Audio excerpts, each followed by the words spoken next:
ಪೋಷಿಸುವವರ ಮುಖೇನವಾಗಿ ನಮ್ಮ ಇಬ್ಬರು ಮಕ್ಕಳನ್ನೂ ತಾವು ಬರೆದಿದ್ದೀರಿ. ಹಾಗಿರಬೇಕಾದ್ರೆ ಇಂದು ಆ ಮಕ್ಕಳನ್ನು ನನ್ನ ಪಾಲಿಗೆ ದಯಪಾಲಿಸಬೇಕು, ಕರುಣಾಮಯಗಳಾಗಿರುವಂತಹ ದೇವತ ಬೇಡಿಕೊಳ್ತೇನೆ. ಹಾಗೆ ಕಳಿಸಿಕೊಡ್ತೀರಾ? ಈಗ ಕಳಿಸ್ಲಿಕ್ಕೆ ಆಗುವುದಿಲ್ಲ. ಯಾಕಂದ್ರೆ ಕಾಲ ಅನುಕೂಲ ಇಲ್ಲ, ಪ್ರತಿಕೂಲವಾಗಿದೆ. ನಿನ್ನ ಯಜ್ಞದ ಕಾರ್ಯ ಸಂಪೂರ್ಣವಾಗಿ ಮುಕ್ತಾಯ ಆದ ಮೇಲೆ ಮುಂದೊಂದು ದಿನ ನಿನ್ನ ಮಡದಿ ಮಕ್ಕಳನ್ನು ಅಯೋಧ್ಯೆಗೆ ನಾನೇ ಕರ್ಕೊಂಡು ಬರ್ತೇನೆ. ಬಹಳ ಸಂತೋಷ ಸ್ವಾಮಿ. ಆ ಕಾಲದ ನಿರೀಕ್ಷೆಯಲ್ಲ ನಾನು ಇರ್ತೇನೆ.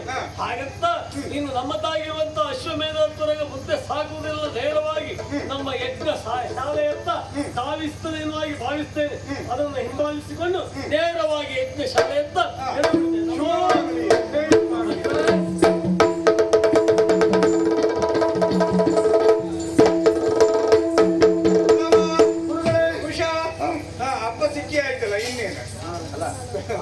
ನಮ್ ಗುರುಗಳು ಬೇಕು.